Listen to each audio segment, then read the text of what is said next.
नमस्कार, once again welcome. Okay, तो lecture second के फर्स्ट पार्ट में डिस्कस किया कि आइसोटोप्स क्या होते हैं। ठीक है, अब बात करेंगे कि आइसो बार क्या होते हैं। ठीक है, तो हम आइसो बार को डिस्कस करने वाले हैं। आइसो बार का मतलब क्या होता है, हिंदी में कहते हैं समभारिक, समान भार या एक समान भार। आइसो मतलब सेम, और यहाँ पर बास का मतलब जो यहाँ पर एटॉमिक मास है वो एक जैसा होना चाहिए। तो क्या है ना कि सेम एटॉमिक मास, डिफिनेशन क्या होगा यहाँ पर, same atomic mass but have different atomic number. इसका मतलब क्या है, अगर एटॉमिक नंबर डिफरेंट होंगे, क्योंकि हमें पता है पहले से ही कि एटॉमिक नंबर किसी एक ही एलिमेंट के डिफरेंट नहीं हो सकते। दैट मीन्स कि हमें डिफरेंट एलिमेंट के एटम्स को कंसीडर करना पड़ेगा। हम अगर एग्जांपल की बात करें, जैसे यहाँ एग्जांपल की बात करते हैं, तो आपके पास 18 आर्गन 40, ये भी हमारा एक एटम है। ओके, अब क्या है, 19 पोटेशियम 40, ये भी एक एटम है। And last one calcium 20 calcium 40, यहाँ पर भी एक एटम है। यहाँ क्या देखना कि हमारे जितने भी एटॉमिक नंबर हैं वो डिफरेंट हैं, बट एटॉमिक मासेस जो हैं वो सेम हैं। तो इसका मतलब क्या है, ऐसे कोई भी एटम्स जिनके एटॉमिक नंबर डिफरेंट हो बट एटॉमिक मासेस सेम हो, उन्हें हम बोलते हैं आइसोबार, मतलब समभारिक। अच्छा, इसके बाद तीसरा मेन इंपॉर्टेंट जो सब टर्म है वो हमारा है आइसो, या सिंपल हम कह सकते हैं आइसोटोन्स बोल सकते हैं इसको। सम न्यूट्रॉनिक वेट, मतलब न्यूट्रॉन की संख्या सेम होनी चाहिए। ओके, न्यूट्रॉन जो हो सेम नंबर ऑफ न्यूट्रॉन, क्या मतलब हुआ इसका, सेम नंबर ऑफ न्यूट्रॉन्स। कैसे निकालेंगे, अभी कुछ देर पहले पढ़ा कि न्यूट्रॉन्स कैसे निकालते हैं। ठीक है, तो हम एग्जाम्पल लेते हैं। हमने एग्जाम्पल कंसीडर कर लिया कि भाई हमारे पास 1s3 का कोई एक हमारे पास यहाँ पर एक एटम है दोस्त, एंड हीलियम 2 हीलियम 4 ले लिया। अब हम न्यूट्रॉन निकालते कैसे हैं, देखो ध्यान से देखो। अगर हम इसमें न्यूट्रॉन निकालें तो न्यूट्रॉन का मतलब क्या होता है, जो यहाँ एटॉमिक मास है उससे प्रोटॉन घटा दें, तो 3 - 1 कितना बचा, 2। तो भाई 2 हो गया। यहाँ देख लो 4 - 2 कितना बचा, 2। अभी सीखा हमने, अगर आपको समझ नहीं आ रहा है तो आप उसके लेक्चर 2 के फर्स्ट पार्ट में आप देखें, मतलब सेकंड लेक्चर। यहाँ पर सिंपली आपने 2 मतलब कह सकते हैं हैव 2 न्यूट्रॉन्स। ठीक है, सभी के पास 2 न्यूट्रॉन है। अगर हम दूसरे एग्जाम्पल की बात करें, सपोज हम कोई और कंसिडर कर लेते हैं, 6 कार्बन 13 ले लें अगर हम, और हम यहाँ पर 7 नाइट्रोजन 14 ले लें, फिर वही बात 13 - 6 जानते हैं आप, यहाँ पर 7 आंसर आएगा, तो है 7 न्यूट्रॉन्स। ओके, तो हमने सीखा कि प्रोटॉन कैसे निकालते हैं, न्यूट्रॉन कैसे निकालते हैं, और एटॉमिक नंबर, इलेक्ट्रॉन के नंबर सब निकालना सीख गए हम लोग, है ना। यहाँ से बाद में देखा हमने आइसोटोप्स क्या होते हैं, आइसोबार्स क्या होते हैं, आइसोटोन्स क्या होते हैं। एक कमाल की बात इसमें यह है कि ये सब हम आपको क्यों पढ़ा रहे हैं, कुछ ऐसी चीज़ें अब सामने आने वाली हैं जिनके लिए आपको इनसे फैमिलियर होना बहुत ज़रूरी है ना। अगर ये चीज़ें अभी क्लियर नहीं होंगी तो वहाँ कॉन्फ्लिक्ट पैदा होगा, फिर कहेंगे कि हमें रटना है, बल्कि हमें ऐसा कुछ भी नहीं करना है। ठीक है, तो अब हम एक इंटरेस्टिंग टॉपिक पढ़ने वाले हैं जिसके लिए हम अभी तक ये बेस बना रहे थे। ओके, पूरा का पूरा बेस ही था। क्या है, हेडिंग करते हैं एटॉमिक भाई वेट होता क्या है। एटॉमिक नंबर तो हम समझ गए, एक्चुअल में एटॉमिक वेट का कॉन्सेप्ट इसी को बोलते हैं एटॉमिक मास। जब कोई तरीका निकालने का नहीं था, कोई सिस्टम नहीं था हमारे पास, है ना, कोई टेक्नोलॉजी नहीं थी, ठीक है, तो क्या हुआ ना कि लोगों ने प्रिडिक्शन दिया कि ऐसा करें वैसा करें। ठीक है, तो क्या है ना, एक कमाल की बात यह है कि जो एटॉमिक वेट होता है, बहुत क्लियर कर लेना, एक होता है एटम का वेट, एक होता है एलिमेंट का वेट। ठीक है, एलिमेंट का वेट अलग बात है एंड एटम का वेट अलग बात है। पूछो क्यों, फिर से एग्जांपल लेते हैं। 6 ऑक्सीजन 12 भी होता है, सॉरी 6 नहीं 8, 8 ऑक्सीजन 13, सॉरी क्या लिख रहा हूँ मैं, 16, 17 एंड 18। देखो इस वाले एटम का एटॉमिक वेट जो है और 16 है, इस वाले एटम का 17 है, इस वाले एटम का 18 है। इसका मतलब जो एटॉमिक वेट है ये कोई फिक्स डेटा बिल्कुल भी नहीं है, ठीक है, और ना कोई रियल नंबर है। तो क्या है ये, नॉट अ रियल वेट, कोई रियल वेट नहीं है। तो इसका मतलब फिर ये क्या, अगर रियल वेट नहीं तो क्या है, तो इसका मतलब क्या है, जो हमका एटॉमिक वेट है इसको, ये एक्चुअली क्या है, रिलेटिव वेट है। रिलेटिव, यहाँ पर नए नए टर्म आते जा रहे हैं, हम इनको एक्सप्लेन करें। रिलेटिव वेट या मास है, जो भी कहें आप। अब रिलेटिव वेट का क्या कॉन्सेप्ट है, आखिर क्या है इसका मतलब, ओके। तो रिलेटिव वेट को कैसे निकालते हैं, तो पहले क्या था ना कि सिंपल एक तरीका निकाला गया, साइंटिस्ट ने निकाला कि किन्हीं दो एलिमेंट के एटम, मतलब कोई दो टाइप के एलिमेंट हैं और उनके एटम और एलिमेंट में कंसिडर किया गया, एक दूसरे को कंपेयर किया गया। कंपेयर करने का क्या मतलब, जैसे आपको करेक्टर सीखने हैं, सिंपल आपको वर्ड सीखने हैं, टेंस बनाने, सेंटेंस बनाने हैं, उससे पहले क्या करते हो आप, ए से जेड तक क्या आपने कंसिडर किया, एक स्टैंडर्ड बनाया। सिंपल मैथ सीखने के लिए आप 0 से लेके 9 तक आपने कुछ डिजिट डिसाइड की, है ना, तो वो एक स्टैंडर्ड है, रिप्रेजेंटेशन हो गया आपका। ऐसे ही आपने वेट की बात करते हैं, है ना, 1 kg, 10 kg, 5 kg, kg means what, है ना, मतलब कितना वेट को केजी कहा गया, तो मतलब एक कोई ना कोई स्टैंडर्ड बनाया गया है, आप सभी इस चीज़ को जानते हैं। तो ऐसे ही केमिस्ट्री में कैसे निकाला जाए कि कोई किसी का वेट कितना है, तो एक स्टैंडर्ड लिया गया। तो सबसे पहले क्या किया गया कि जो अप्रॉक्सिमेटली, हाँ इसको मैं लिख दे रहा हूँ यहाँ पर, ये जो रिलेटिव वेट निकलता है, रिलेटिव वेट जो होता है वो हमेशा एलिमेंट का होता है, ना कि किसी एटम का होता है। क्लियर रखना, मैं क्लियर करता हूँ कि तो क्या रिलेटिव वेट जो है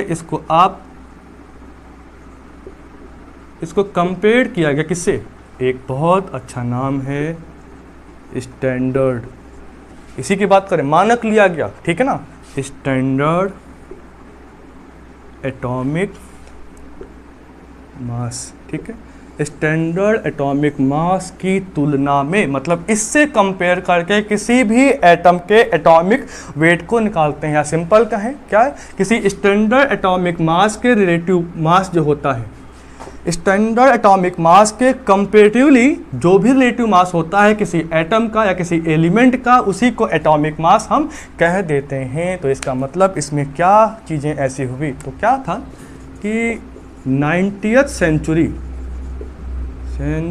ओके, 90th सेंचुरी के आसपास क्या था कि H=1, मतलब H=1 को स्टैंडर्ड कंसीडर किया गया, ठीक है ना, इसी को मानक लिया गया।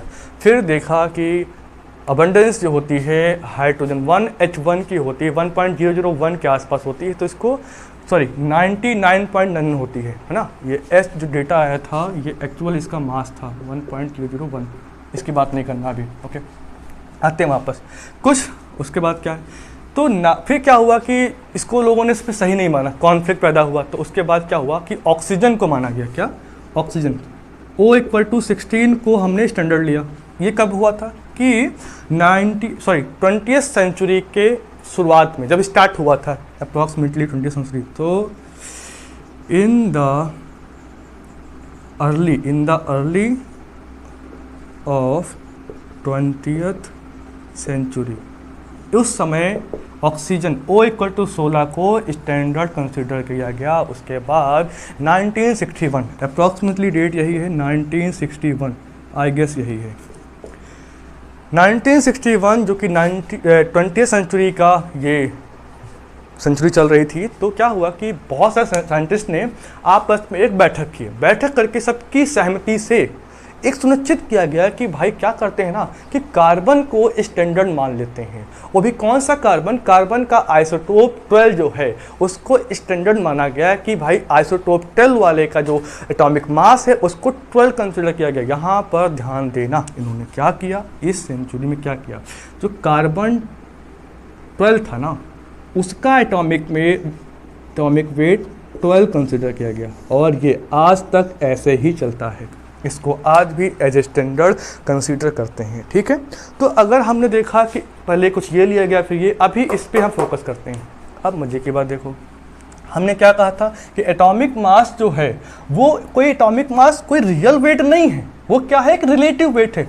अब रिलेटिव वेट को किससे कंपेयर करते हैं, कंपेयर करते हैं स्टैंडर्ड एटॉमिक मासेस से। अब क्या होता है कि स्टैंडर्ड एटॉमिक मास का मतलब क्या है, स्टैंडर्ड तो भाई ये हो गए हमारे, अब इसको लेना नहीं है, इसको लेना नहीं है, हम इसकी बात करेंगे क्योंकि हमारा यही चल रहा है, आज तक चल रहा है। तो क्या होता है निकालने के लिए कि क्या किया गया 1/12 1/12 को गुणा किया गया मास of an atom of carbon 12 isotope, carbon 12 isotope है ना। जो कार्बन 12 आइसोटोप के किसी एक एटम के मास को अगर हम मल्टीप्लाई कर दें 1/12, तो जो भी डिजिट आएगी, जो भी डेटा आएगा, उसी को स्टैंडर्ड या सिंपल स्टैंडर्ड एटॉमिक मास कहेंगे, ठीक है। अच्छा, एक और बात बताते हैं, इसी डेटा को AMU कहा गया। इसको हम आगे डिटेल में समझेंगे कि ये कहाँ से आया, कि AMU कैसे क्यों कहते हैं, ठीक है ना। और इसको खासकर एक AMU कहते हैं, ठीक है, एटॉमिक मास यूनिट इसका फुल फॉर्म है। इसको U से रिप्रेजेंट करते हैं AMU को, ओके। तो यहाँ जो था कि हमने बात किया कि क्या भाई 90th में ये हुआ, फिर कुछ ये हुआ, अभी हमें इसे मान के चलना है। अब मोल कॉन्सेप्ट से लेके आगे जो भी कॉन्सेप्ट आएंगे आपको यही स्टैंडर्ड लेना है, कार्बन 12, ठीक है।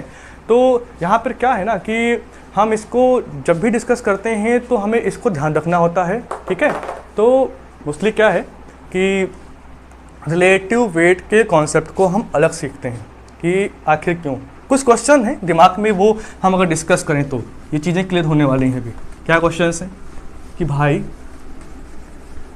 आपको लगता है कि क्या है, आप सिंपल लिखते हो कि सोडियम का होता है 11, एटॉमिक वेट होता है 23, मतलब ये 23 कितना 23, 6 ऑक्सीजन 8 ऑक्सीजन 16, मतलब ये इसके 2 टाइम्स है, बट ये इसके 2 टाइम्स नहीं है ना। क्लोरीन का एटॉमिक मास 35.5 लेते हो, ये होता है एक्चुअल में क्या है 30.546, ओके। क्या कॉन्फ्लिक्ट है इन चीज़ों में, आखिर कहीं 2 गुना है, कहीं 2 गुना से ज़्यादा है, कहीं कम भी होता है ना। तो बेसिकली क्या है ना कि इसमें कुछ चीज़ें हैं जो हमें सीखना पड़ेगा, हम सीख सकते हैं, ओके। सीखने के लिए क्या करते हैं, ओके, कुछ नया सीख लेते हैं, इसको उठाते हैं।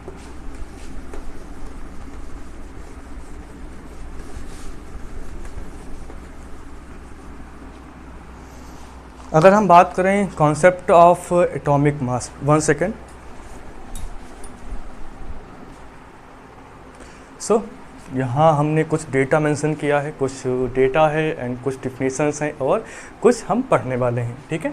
तो हमने एटॉमिक मास को डिस्कस किया अभी कुछ देर पहले। तो हमने कहा आपसे कि एटॉमिक मास को हमेशा एक स्टैंडर्ड से कंपेयर करके निकाला गया। तो इसका मतलब क्या है, यह स्टैंडर्ड डिफिनेशन है कि it is the average relative mass, it is the average relative mass, यहाँ ध्यान रखना, average relative mass of an atom of element as compared with of atom of carbon 12 isotope taken as 12। इसका मतलब क्या हुआ, कुछ देर पहले हमने बात किया कि जो एटॉमिक वेट है, जो एटॉमिक वेट है वो एवरेज रिलेटिव मास है किसी एटम जो कि किसी एलिमेंट का है। क्या है, एटॉमिक मास जो है वो एक एवरेज रिलेटिव मास है किसका, एटम का, जो कि एक एलिमेंट का है। किसके कंपेयर में लिया गया भाई, कार्बन 12 आइसोटोप, जिसका कार्बन 12 अभी कुछ देर पहले हमने लिखा था कि भाई C12 इक्वल टू 12, इसकी बात कर रहे हैं कि इसके स्टैंडर्ड में इसका रिलेटिव मास जो भी आएगा वो हमारा एटॉमिक मास बन जाएगा। तो ये इसका फॉर्मूला है, हालांकि इसकी कोई ज़रूरत नहीं है, लेकिन आप चाहें तो इस पर न्यूमेरिकल के लिए इसको नोट कर सकते हैं। तो हमारा टॉपिक बेसिकली क्या है ना कि हमें समझ नहीं आया कि ये एटॉमिक सिंपल एवरेज रिलेटिव मास क्या है, तो हम यही पढ़ने वाले हैं। क्या है एवरेज रिलेटिव मास, मैथमेटिकली इसको समझने के लिए एक हम कंसिडर करते हैं कि हमारे पास क्या है ना कि कोई ऊपर थोड़ा लेते हैं, इसको रफ कर देते हैं। आप लोग हमेशा वीडियो को पॉज करके अगर लिखना हो तो पुश करके उसे रोक करके लिख सकते हैं, उसमें कोई समस्या नहीं है ना। तो क्या है ना कि एवरेज रिलेटिव मास क्या था, एवरेज रिलेटिव मास हमें बेसिकली ये कंसिडर करना है। ओके, तो क्या किया कि अगर सपोज कोई आपके पास एलिमेंट है, आपके पास कोई एलिमेंट है और उस एलिमेंट के दो, सपोज कर लिया हमने आइसोटोप हैं, दो आइसोटोप है, मतलब ये आइसोटोप फर्स्ट है और ये आपका आइसोटोप सेकंड है। ओके, आइसोटोप फर्स्ट और आइसोटोप सेकंड, ये बात ध्यान रखना। अब क्या है, अगर हम आपसे एक बात कहें कि सपोज कर लिया कि इन दोनों के एटॉमिक जो मासेस हैं, इसका एटॉमिक मास आइसोटोप फर्स्ट का कितना है, सपोज कर लिया ए है। ओके, यहाँ पर कितना है, ए है। आइसोटोप सेकंड का एटॉमिक मास कितना है, हमने कह दिया कि सपोज बी, हमें नहीं पता कितना है, राइट ना, हमने सपोज कर लिया। ओके, अब हम देखते हैं कि isotope first and isotope second जो कि एटॉमिक फॉर्म में है, इनकी अबंडेंस कितनी है, नेचुरल अबंडेंस कितनी है। इसका क्या मतलब हुआ कि वे नेचर में एक दूसरे के कंपैरेटिवली कितना अधिक पाए जाते हैं, कि ये अधिक है कि ये अधिक है। भाई अगर है तो आप निकालते हो परसेंटेज में कि कितना, उसके कौन कितना गुना है, तो मतलब रेशियो ले सकते हो, मतलब इनके और इनके एटॉमिक मासेस में आप एक रेशियो कैलकुलेट कर सकते हो, किसके आधार पर, नेचुरल अबंडेंस के आधार पर। ओके, तो हम मान लेते हैं कि भाई जो इसका भी रेशियो आएगा, इन दोनों के मासेस में जो रेशियो आएगा, या हम इस रेशियो को जनरली नेचुरल अबंडेंस के तरीके से समझ सकते हैं। क्या है, हमने कहा नेचुरल,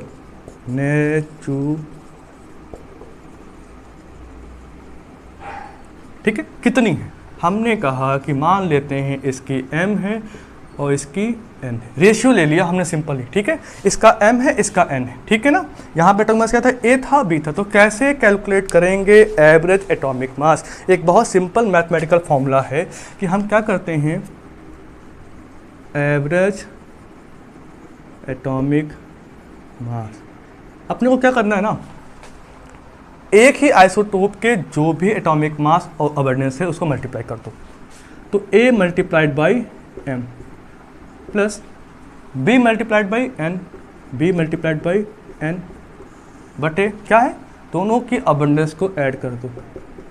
भाई ये क्या है, एक नया क्वेश्चन के फार्मूला, जिस तरीके से ये सेट किया गया समझ में आ गया। अच्छा, अप्लाई करते हैं कि कितना ये एप्लीकेबल है, ठीक है ना। तो क्या है, हम एलिमेंट कंसिडर करते हैं, हमारे पास सपोज हमारे पास क्लोरीन है,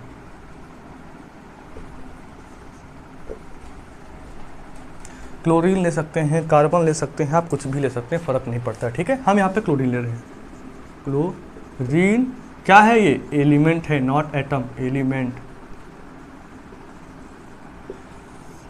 क्लोरीन एलिमेंट का आइसोटोप फर्स्ट जो होता है और सेकंड होता है, देखते हैं कि वो क्या है। इसका फर्स्ट आइसोटोप क्लोरीन 35 ले ले, 35 है, ठीक है। सेकंड क्या है, क्लोरीन 37 क्लोरीन है ना। नेचुरली स्टेबल केवल दो ही हैं, ठीक है ना। अब हमें इस दोनों आइसोटोप से क्या क्या मिल गया, क्या मिल गया कि भाई इनके जो एटॉमिक मास हैं ये कितना है, 35, 35, यहाँ क्या है 37, ठीक है। अब एक मेन मुद्दा है कि इनके नेचुरल अबंडेंस क्या है। वैसे अगर आप रेशियो निकाल लें, ठीक है, तो रेशियो जो इनका है वो 3:1 के रेशियो के आसपास है, बट ये रेशियो पे आप ज़्यादा काम मत कीजिए, आप अबंडेंस पे काम कीजिए।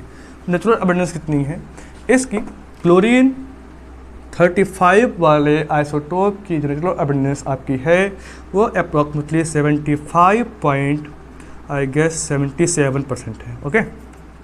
ओके, और बचा हुआ इधर आप जोड़ लो, जितना भी इसमें से बचे 24.23%।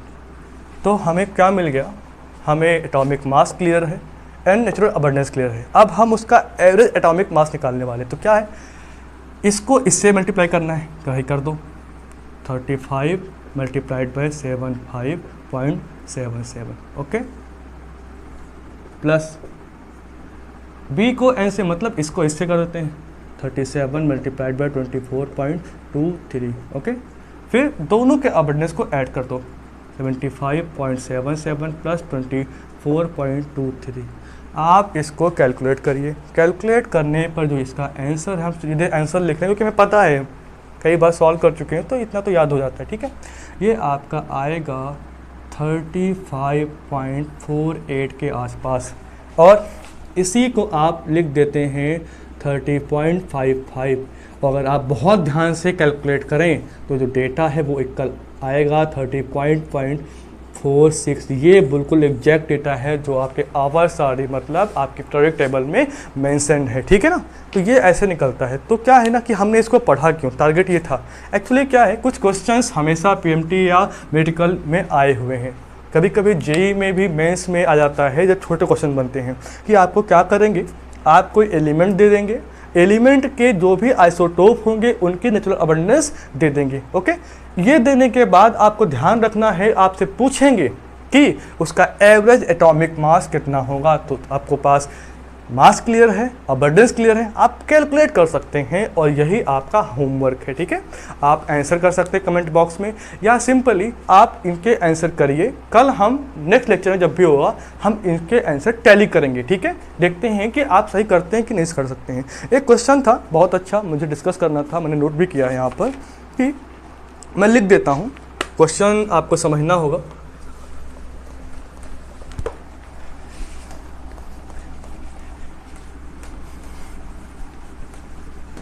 क्वेश्चन क्या था, बोरान पे क्वेश्चन कुछ इस प्रकार आया था कि बोरान हैज़ 2 आइसोटोप, बोरान के पास 2 आइसोटोप हैं, बोरान 12 19 डेटा दिया हुआ है। फिर कहा the atomic mass that should appear for boron in PNT is, मतलब क्या है, देखो पीरियोडिक टेबल की बात कहा उन्होंने, तो इसका मतलब क्या है, पीरियोडिक टेबल में वही आपके atomic weight, atomic mass mention है जो एवरेज रिलेटिव मास कैलकुलेट होके आते हैं। आपको इस बात का बहुत ध्यान रखना, आप डेटा को कैलकुलेट करने के लिए फर्दर एक्सपेरिमेंट में या लैब वर्क में या कहीं पर भी आप एक डिजिट ले लेते हो जिससे आपको कैलकुलेट करने में आसानी रहे, बट एग्जैक्ट डेटा हमेशा कुछ अलग ही रहता है। ठीक है, तो जब भी कहा जाए तो आप उस फॉर्मूले का यूज़ करके इनको कैलकुलेट कर सकते हो। एक कमाल का क्वेश्चन ये है, आप चाहें तो नोट कर लीजिए, इन अ केमिकल स्केल, बात कर रहे हैं केमिकल स्केल, स्केल सबको ध्यान रखना, जो हमने बात किया था एटॉमिक वेट स्केल के बारे में। लिखा in a chemical scale the relative mass of the isotopic mixture of oxygen atom, मतलब क्या हुआ भाई, ऑक्सीजन 16, ऑक्सीजन 17, ऑक्सीजन 18 दिया हुआ। ठीक है, इन्होंने कहा कि केमिकल स्केल पे जो है ना, केमिकल स्केल पे इसका जो एटॉमिक मास है उसको कितना एज्यूम किया गया है, ध्यान रखना।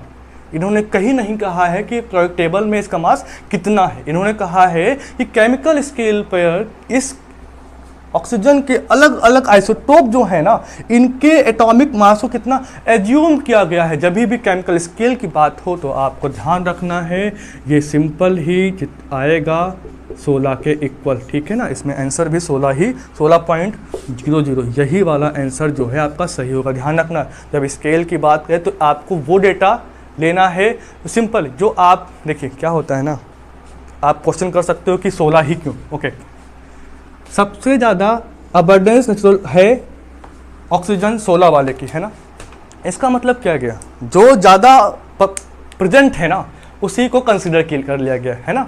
ठीक है, तो यहाँ पर इसीलिए इसको लिया गया है। ओके, ध्यान रखना। तो अगर स्केल से हो तो आप ऐसे सॉल्व करोगे, वरना आप हमेशा एवरेज रिलेटिव मासेस को ही कैलकुलेट करोगे। तो आज के लिए इतना ही, थैंक यू, बाय।